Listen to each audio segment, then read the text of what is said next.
welcome into the latest edition of ESPN FC. I'm Dan Thomas.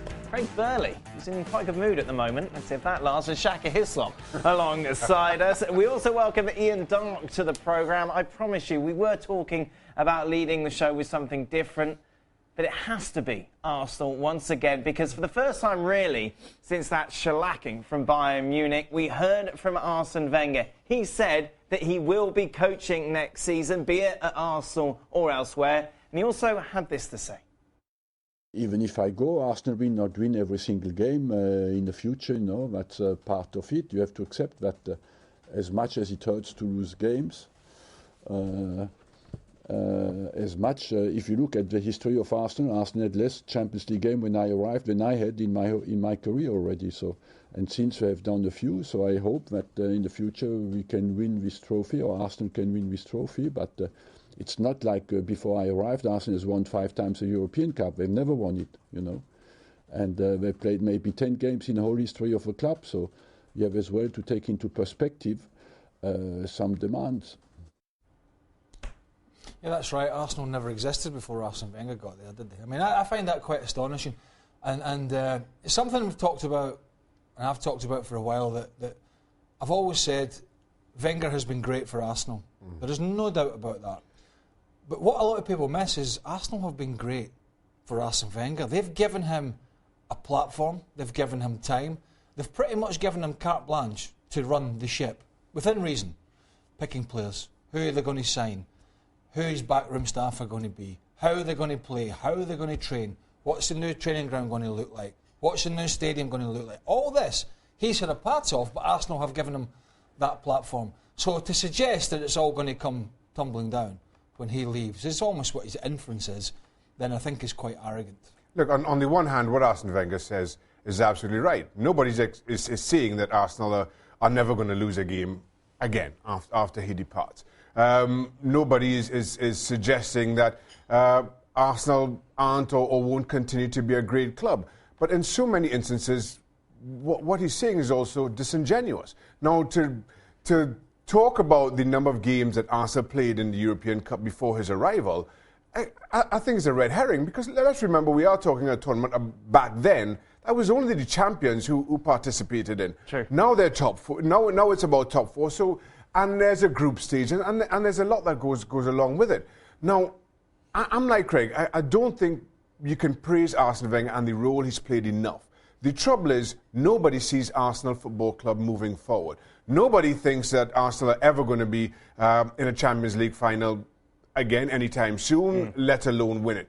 Arsenal have not been realistically in the conversation about winning the league for quite some time. And I know they finished second last season, but let's remember that conversation was about Leicester and Spurs until Spurs capitulated, and then all of a sudden Arsenal finished second. But they weren't really in the conversation in the last 2 or 3 months. And as you look at Wenger, appreciating his body of work, I just don't think that Arsenal have moved forward in any manner over the last 3 or 4 years. When you're stagnating like that, it says it's time to go. And again, for me, the longer he continues, the more he puts his own legacy in some danger. Let's bring Ian Darke into the conversation, shall we? Ian, what do you make of Wenger's comments today? Well, it was standing room only at that media conference, and I think he saw it as the vultures gathering. There is a feeling around the club on the inside, people aren't saying it openly, well, not many of them anyway, that this will be his last season. Ian Wright, his former striker, said exactly that. I think Martin Keown was saying he's now resembling a boxer who's taken too many punches. What worried me a little bit today is it looks like he's going to try to hang on and not accept the inevitable. The club is going backwards. He has been a great manager for that club, a great, great manager. He deserves to go out with class and dignity, with the ground named after him, a statue outside. But it is that time.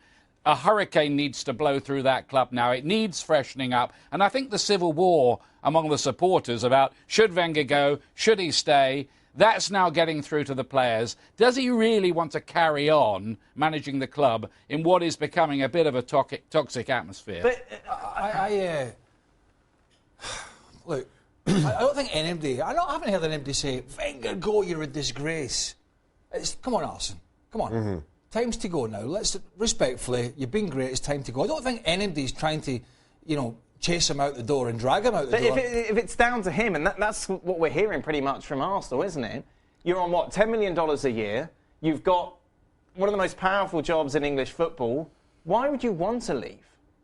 Because, as we've heard, the boys were talking yesterday, Steve, you were saying as a coach, you always think you can fix it. I know, but then it was 4 or 5 years ago, it was the next year, and then 2 years ago it was the next year, and then we're, as Ian said, it's gone back the way. What gets me is Arsenal Football Club have paid this guy really, really well, because they're millions, don't forget. But the amount of people that are showing sympathy to him in a way, feeling sorry for him. He's not the Dalai Lama. It's not Mother Teresa. He hasn't fed the world. He's a football manager that has been paid greatly. He's a multi-millionaire. He could go to China and probably triple his wages. He can probably go elsewhere and manage. We shouldn't feel sorry for him. People need to do the right thing now. And the right thing is for him to step down and let somebody else take this club in a different direction. Look, to your question, Dan, when it came time for me as a player to recognise that the game had now gone by me, it's a hard admission to make. And you're kind of feeling that that's where Arsene Wenger is right now. He's just in that little bit of denial, which I certainly was for far too long towards the back end of my career. 10 years. And now, as Ian rightly points out, Arsene Wenger is not just a great Arsenal manager or the greatest. Arsene Wenger is one of the greatest Premier League managers. And now I'm starting to wonder if he's inevitably or maybe invariably comparing himself to Alex Ferguson, who continued till he was 71, who went out on a high. But I don't think Arsene Wenger is there. I don't think Arsenal as a football club are where Manchester United were at the same time. United didn't go on this run. No, and that's my point. But in Arsene Wenger's mind, in that state of denial or in that state of comparison as one of the great Premier League managers, I can't help but think that he's looking at Sir Alex Ferguson as an example of somebody who went on even after some were saying it's time to move on, even after you go past your 70th birthday, and go out on an absolute high. The question is, does anybody see Arsenal giving Arsene Wenger that high to go out on? I certainly don't. Was Wenger not saying today, and was it, I don't know if he was quoted or I'm paraphrasing, that the grass is not always greener on the other side. If you do go and get a different manager, I don't know if I think he said that or said something to those words. But my point being to that is, or if that's what his inference was, that at some point Arsene Wenger and Arsenal are going to have to split up. Yep. Right? At some point, 5 years or 10 years, which clearly is not going to be. But at some point this has to happen anyway. And the way some people are talking, it's as if, when this happens, Arsenal Football Club are going to struggle and they'll never come back. As I've said many times, Arsenal had many successes before Arsene Wenger there, and there was many highs and many lows. The old Highbury Stadium was a great stadium to go and play. I'm sure Ian has been there for many a great game and great atmosphere way back in the old days as well. There's been some great players. Just because he's been successful for a period doesn't mean this club can't be successful again under another coach. Ian, an interesting thing that I thought Wenger said today, what I mentioned before, was the fact that he said, I will be coaching next year, be it at Arsenal or somewhere else. We know he's not going to be going upstairs in Arsenal. Let's just play a little game here. Luis Enrique gets sacked at Barcelona in the summer. Arsene Wenger, if you were on the Barcelona board, would you offer him the job, or has he lost his mojo? Well, I'd be doubtful whether Barcelona would offer him the job. What about Paris Saint-Germain? Well, Unai Emery's just had a fantastic result, hasn't he? But if they don't win the title there and Wenger was available, who knows? He has a lot of contacts in France. It sounded a little bit like a threat, didn't it? Well, if you don't want me, plenty of other people do. I think that's kind of almost what he was saying. But you get the feeling still that he will end up making the decision himself. Nobody like Stan Kroenke is going to be there and say, come on, lead him to one side, take him for a coffee and say, it is that time, Arsene, you've been fantastic for us and we want to present this as a dignified exit. It does look a bit as if he might have to go kicking and screaming. 5 years ago, he could have walked into any job. Real Madrid offered him a job, Barcelona, PSG, the French national team. Has his stock fallen? Oh, yeah. Over the last few years to suggest that he couldn't get those jobs anymore? well, the stock has fallen, but then what helps him is there's not a real load of quality managers out there, and that's why a lot of clubs are still searching, and maybe potentially why Arsenal have still got him in charge. I thought he'd have been a good fit for England. They've gone for an inexperienced manager and Gareth Southgate. It's his worst nightmare. Pasted by Barcelona, and then the club that were struggling and question marks over the manager and Unai Emery paced one of the best teams in Europe 4-0. So things have just taken a little turn for both clubs, one in the wrong direction and one in the right direction. So really not a good week for Wenger. It could get a lot worse. A lot worse. On Monday, they're in action in the FA Cup. They're taking on Sutton United, who are in the 5th tier of English football. That's in the FA Cup 5th round. Plenty of other matches taking place over the weekend. For more of them, go over to the website. Leganés playing Barcelona this weekend at the Camp Nou. Elsewhere, it's Sporting against Atleti at the Santiago Bernabeu. Real Madrid take on Espanyol. Sevilla against Eibar. And Mestalla Valencia play host to Athletic Bilbao. Looking at those games, a big talking point, certainly for Real Madrid, is the return of Gareth Bale, out since November. Obviously, it's a great acquisition to have once again for Zinedine Zidane, and now it's about keeping him prepared, keeping him ready for the rest of the season. Without question. I mean, at a time where Real Madrid continue to get good results, but I don't think the performances... Oh, they were good against Napoli. They were good against... How many times have we said that about Real Madrid over recent weeks? They were all right against Napoli. They were good against Napoli. It's fantastic to have Gareth Bale coming back at this time with the title race tightening at the top, and no Real Madrid have 2 games in hand. You're still not quite sure where you're going to shoehorn those games in, but it's good for Zidane to have those bodies to call on, because I think it'll be telling. Business end of the year, Champions League, knockout stages, La Liga getting towards the final, couple of 100 metres. Barcelona struggling. You've got your best players coming back. Yeah. You've got Benzema back on the score sheet. You've got Casemiro back again, fit and playing, and even scoring great goals.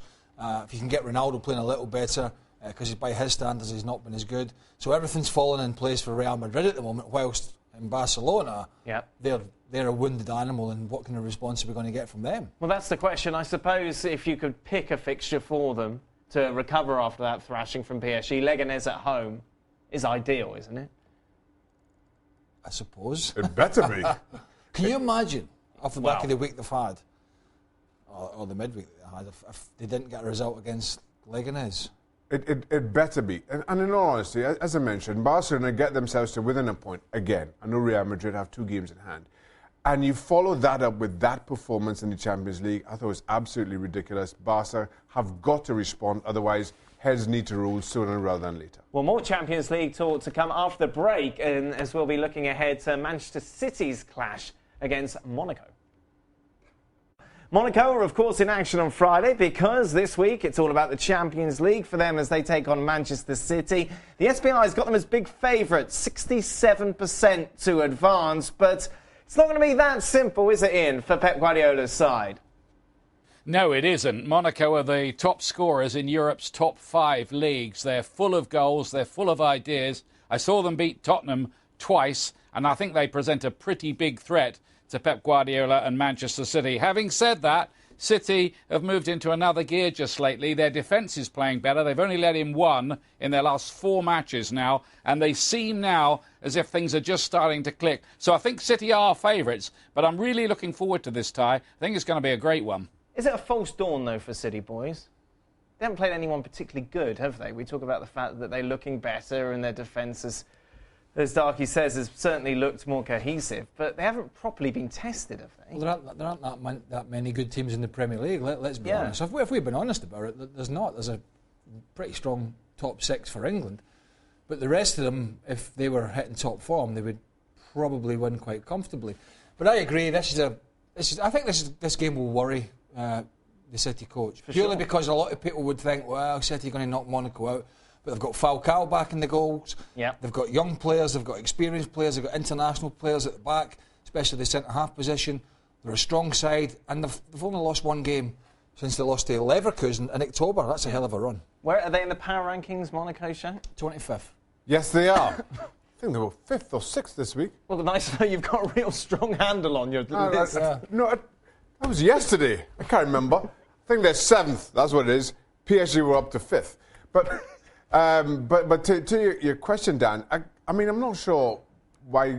What's a false dawn for Man City? I don't think... Because everyone's saying, they've turned the corner, they're much better now. They're better than they were a couple of weeks ago. They're better than they were 3 or 4 weeks ago. But let's be honest, they were downright awful by what you expected from them.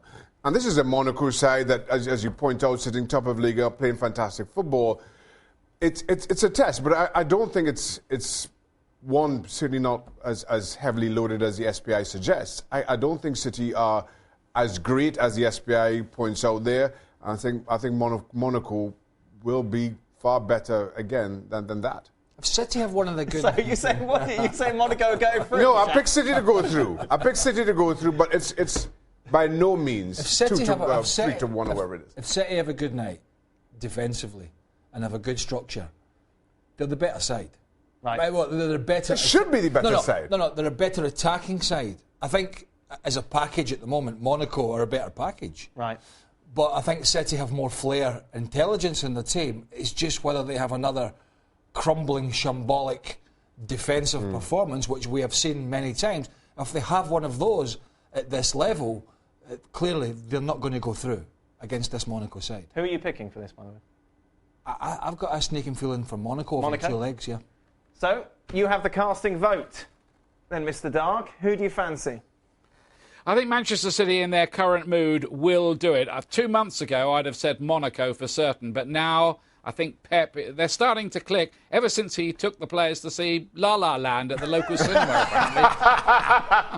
Do you see that, Darky? All these stats boys out there with all these algorithms. Expected goals and all that. Expected goals and data, baths of data, submerging themselves. And all they had to do was go and see La La Land on a Friday night. Have you seen La La Land, Craig? No, I haven't seen. That's a big surprise. Welcome back to Friday night action in the Bundesliga. Let's take a look then at how things stand at the top of the table. Bayer Leverkusen move up to 8th. Of course, they're all chasing Bayern Munich. They're in action against Hertha Berlin this weekend. Meanwhile, Borussia Dortmund against Wolfsburg. Dortmund, of course, are going to bounce back after what was a pretty miserable week. They only lost 1-0 to Benfica, but a lot of pressure on Aubameyang after a disappointing performance for him. He really could have had a hat-trick. He said, I missed the preparation for the second half of the season through the Africa Cup of Nations. I have to admit, I'm a bit tired. Yeah, he had a bad night by his standards, but as I was saying the other day, I expect him to get the job done. Well, you seem to think he's going to get a hat-trick in the next game. Yeah, I think, looking at the chances Dortmund created in Lisbon, I think they'll create... But I don't get it. How does being tired mean that you miss a penalty? Oh, yeah, well, see, as players, we never use excuses. And I think he had a bad night. He's a super player. He's played a lot of football recently. He's obviously travelled as well. And I expect him to be the man in the return leg. That's all I'm saying. It just seems a bit of a weak excuse. It's a very weak excuse. It makes no sense to me at all. I mean, all right, yes, you do miss your preparations, but you were playing meaningful football. So surely meaningful football means more than good vocabulary. Preparation. I was looking for a word there, but it's a weak excuse, and I don't know why he felt the need to have one. Ian Dark is still with us. Ian, are you buying this, that he's tired? Well, excuse me if I sound old-fashioned, old school, but it's lousy public relations, isn't it? Here we have, you've got guys in coal mines, steel workers on production lines. What do they think about a young multi-millionaire saying he's tired playing professional football? Come on, good player, get on with it. Go on, Ian. Did sound old-fashioned. You're right. It's not like the old days. There is more to me, Queen Eliara of Elfgard, than my elven magic. Just as there's more to Geico than saving you money, Geico also gives you 24/7 access to licensed agents online, on the phone, or on the Geico app. And while I am a mighty elf queen, I am also a mighty big fan of barbecue potato chips. Minions! More smoky mesquite. Geico. Expect great savings and a whole lot more. Welcome back. It was a comfortable win for Manchester United, wasn't it, midweek against St Etienne in the Europa League. The big talking point was the officials, in particular the referee. The St Etienne coach came out, boys, and said that he was starstruck by Zlatan, and that's why he gave him all the decisions. I thought he was starstruck by Manchester United more so than the individual. I mean, he gave Manchester United the benefit of a lot of calls, not just Zlatan, and I think the coach has a point. Have you felt this in your career? Yes. You've played for smaller teams. I have. I've felt so throughout the course of my career. That because it's Manchester United, they get the calls? Yeah, big clubs get the calls. 99 times out of 100 they do. Don't let him talk to you like that. No, it's fine. It's true. No, it wasn't in a derogatory way. I took it that way. Well, that's the way you would, wouldn't it? You know, you played. No, he didn't. Pardon? Rude. What? You're rude. How am I rude? You played for smaller teams. Well, Xhaka didn't play for Manchester United or Liverpool, did he? Is this the discussion we're going to have? Did Xhaka play for big teams? Tune in next week. I think Newcastle are quite a big team as well. They were. Fair. Big club. Anyway, I didn't know you were Xhaka's agent. Anyway, it was a poor officiating performance, and he should be removed from the next round or whatever it is. The punishment is for referees. Maybe refereeing in Europa League is the punishment. Maybe it's that bad. It's not. They can find worse somewhere. There you go. Major League Soccer season is coming right for us. Orlando City and NYCFC will open the season on ESPN Sunday, March 5th, 5 p.m. Eastern Time, a battle of 2015 expansion teams. Hercules Gomez, Sebastian Salazar with you. On that day, Herc, you and I will both be down in Orlando. We'll get our first look at NYCFC's third DP. Maxi Morales has just come up from Liga MX, where he was playing with León. He had a long stint in Serie A before that with Atalanta. Here's the question. What is this guy going to do in MLS? Because one of our colleagues here at ESPN, Tom Marshall, was on MLSsoccer.com, and he compared Morales to Giovanni Dos Santos and then Sebastian Giovinco. Well, big shoes. If Giovanni Dos Santos was a stretch, Sebastian Giovinco is just an out-of-this-world non-possibility. Maxi Morales is a good player.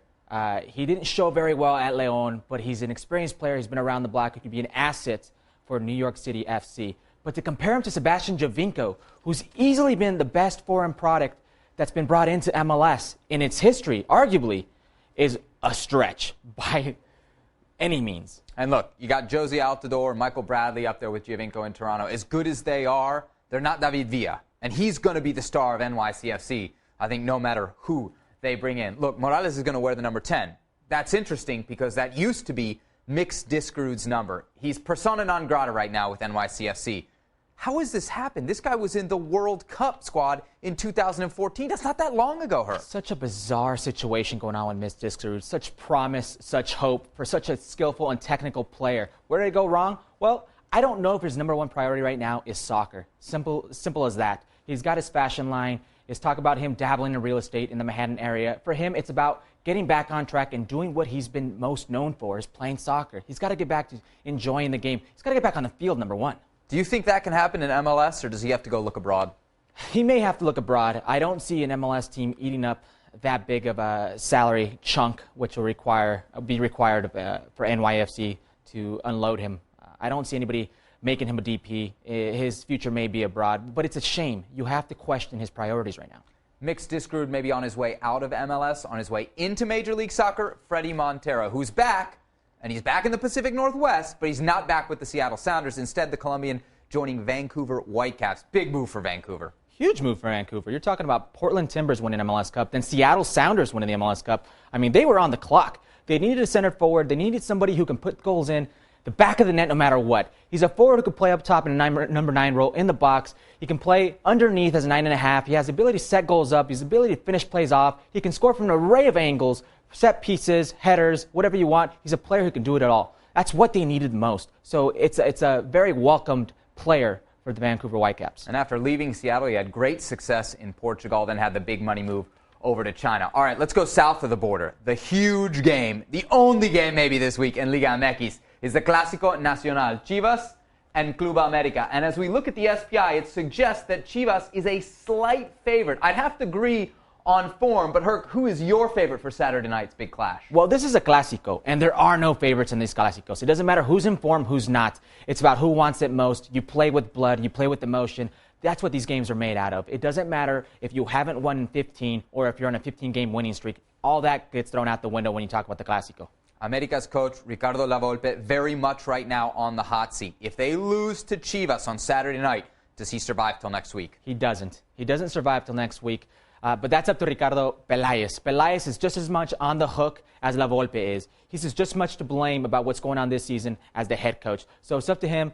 Let's see what happens. It's a must-win game for Lavolpe. It's a must-win game for El Americanismo. You know, they all want it. It's Chivas. You can't lose this game. But the same is said on the other side. It's a game of high stakes. Herc, I love working with you, but there's another guy here at ESPN that also does. That's Max Bretos. You can check them out on the Max and Herc podcast. Who did they get on their first show? Oh, I don't know. You might have heard of him. Bruce Arena, who then started breaking down the starting lineup he's going to have for the huge World Cup qualifier against Honduras in late March. All the best access you can get on the Max and Herc podcast. Find that on our website. Welcome to Extra Time. If you haven't already, check out the mean tweets that Craig ran out for, what was it, for digital? For ESPNFC.com. FC.com today. There we go. They're very The good. tweets you sent or? No, I actually didn't see them. The lads put them together. You've sent a few mean tweets out yourself. I do. You received mean tweets as well, Shaq. Calling you a very naughty word. Yeah, got one. He was saying that he'd watched the show for 3 years and you haven't said anything insightful. And you fair play for giving me a 3-year chance. Enjoy the queue. Yeah. Normally you watch maybe 3 shows and make a decision. that particular individual was so thick it took 3 years. Oh, sorry. These tweets are not abusive. Okay. Can Manchester United win all cups and get top 4 with their squad depth? All cups. So they got League Cup final, haven't they? FA Cup they're still in. Europa League. Yeah, they can. They can, but I don't think that will happen. That's a huge ask, isn't it? It is. Well, I think they finished top 4. When did Liverpool do that? 2000? I don't know. 2001. 2001? Well, that's a guess. Is that when they won the Europa? They won the UEFA Cup, didn't they? UEFA Cup, yeah, against they that won the Spanish League Cup, team. the FA Cup. Thanks. Okay. I can't remember.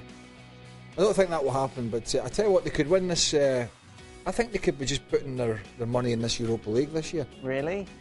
Well, I think they might find that could be a better avenue in than the top 4. No. Really?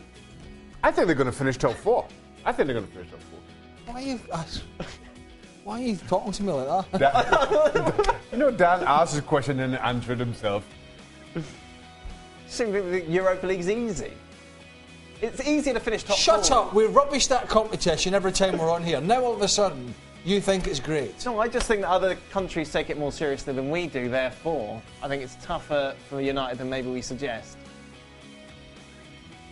Move on.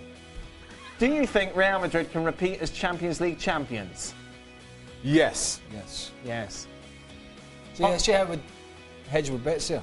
We didn't say they are. We said they can. Yes. You understand? Even you understand that? Oh, yes, I do understand it. And then I didn't really want to go down the, well, will they? Because, you know, it's Well, that's what you normally do. Well, yeah, I know, but I feel like it's time to go home. Which TV presenter... That's what I like about this place. That when Dan Thomas feels it's time to go home, we can all go home. But when Dan doesn't, then we have to sit here and listen to you. Right, so do you want to stay for longer? I don't know, can we?